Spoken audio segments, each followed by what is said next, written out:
भाई डायलॉग भी सुन लिया आपने, सीधे सीधे घमंडी कह रहे हैं सत्ता चली गई, सत्ता के नशे से बाहर आई है, अहंकार चूर चूर हो चुका है, नहीं जनता ने बता दिया है। नहीं, कह सकते हैं।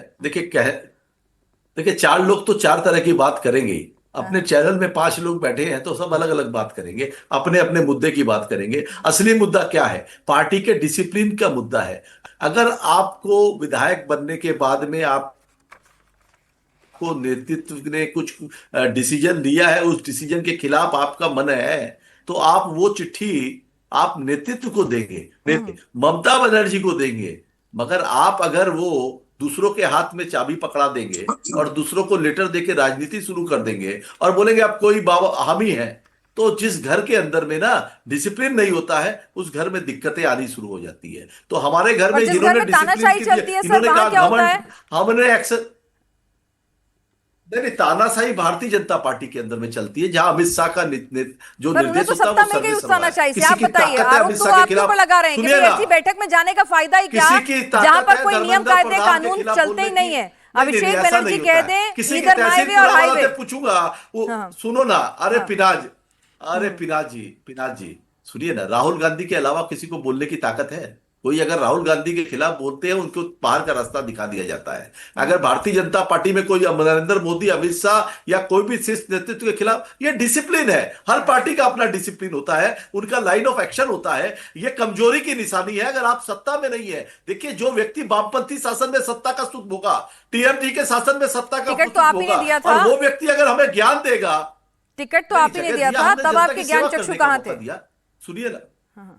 नहीं नहीं सुनिए, हमने टिकट दिया क्योंकि अगर अच्छे इंसान हैं, काम करना चाहते हैं, हाँ। वामपंथी शासन में रहे, अगर अच्छा। आप काम करना चाहते हैं करिए। मगर अब आप हार गए हैं और आप सत्ता में नहीं है और आपको संघर्ष वाला जीवन नहीं जीना है, तो आप जा सकते हैं ना। ठीक है। जिनको संघर्ष करना है, देखिए हम हार गए।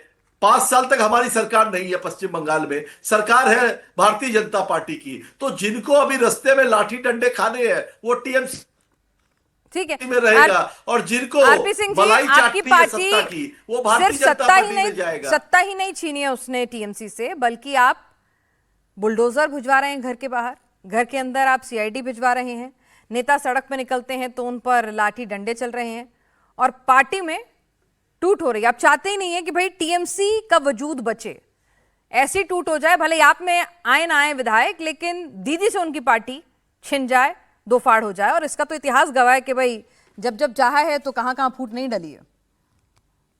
80 में से 60 विधायक चुनाव के 15 दिन बाद भाग गए, जब मीटिंग में आने से मना कर दिया उन्होंने। एक नहीं, दो नहीं, चार नहीं, पांच नहीं, 60 गिनती गिनते हुए तो समय लगता है, 60 की गिनती गिनते हुए। तो क्या कि असल में क्या है, अपना घर संभल नहीं रहा इनसे, दूसरों पे आरोप लगा सकते हैं बेशक चाहे, नहीं, आप लोग भी तो इतना प्रेशर कर रहे हैं ना, इधर से सीआईडी, उधर से ईडी, उधर से बुलडोजर। मतलब भाई अभी हार हुई है, थोड़ा सा उन्हें सिंक इन कर लेने दीजिए, थोड़ा हार पचा लेने दीजिए, आप तो चौतरफा हमला करने पे लग गए हैं। अच्छा, मैं एक उदाहरण और देता हूँ। फालता का इलेक्शन हुआ, जहांगीर खान इनके कैंडिडेट थे, वो इलेक्शन के चलते हुए विड्रॉ क्यों कर गए? आपने कभी सोचा, कभी एनालाइज किया क्या दीदी या अभिषेक बनर्जी उनके चुनाव में एक दिन भी भागीदारी करने गई क्या?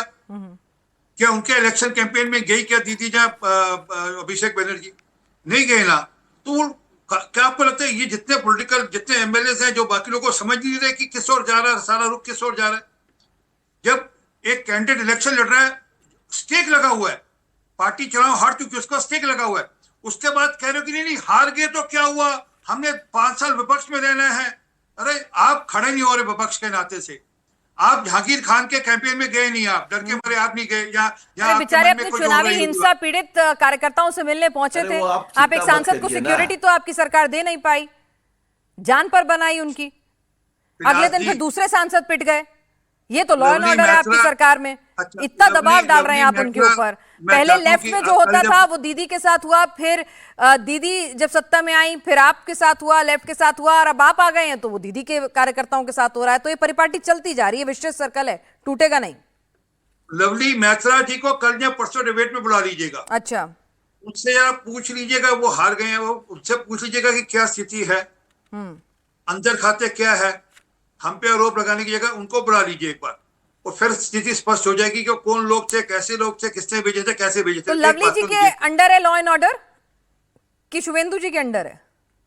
मैंने कल भी आपको कहा था कि आपके चैनल पे डिबेट पे था, आपके सामने ऑडियंस थी, ऑडियंस को उठाकर जूता नया मारते नया किसी के दिन, ऊपर। नया शो, नई ऑडियंस। नहीं नहीं नहीं, हाँ हाँ चलिए ना, अगर किसी जगह पर कोई जूता मार दे या कोई पत्थरबाजी भी कर दे, तो उसमें किसका कोई हाथ, और उसमें कानूनी कार्रवाई करना हमारा काम है, ठीक है। इनकी तरह नहीं, ठीक है, इनकी तरह नहीं। सुशील घोष जी रेप के वरिष्ठ बाद क्या पत्रकार हुआ हैं, तो हुआ। बंगाल की राजनीति को अच्छे से समझते हैं। ठीक है, राजनीति अपनी जगह हो रही है सुशील जी, लेकिन सीधे सीधे राजनीति बंगाल की क्लियर है कि अपने विरोधी को इस कदर तोड़ दो कि वो उठ के फिर खड़ा ना हो पाए, फिर 10-15 साल सत्ता एकदम इंश्योर हो जाए।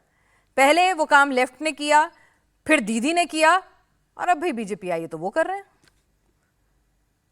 नहीं पिना जी, यहाँ पर मैं थोड़ा आपके साथ सहमत नहीं हूँ। पहले तो मैं तहसीन भाई साहब को बोलूंगा कि आप इतना मुस्कुराते हुए मीठे मीठे बात बोलते हैं, सुन के तो बहुत अच्छे लगता है। लेकिन तहसीन भाई थैंक यू। साहब, मजे की बात यह है, आपके जो बात है ना, आपका जो मत बन रहा है, वो शायद आप दीदी का ट्वीट फॉलो करते हो, अभिषेक का ट्वीट फॉलो करते हो, या तो आईपैक का ट्वीट फॉलो करते हो।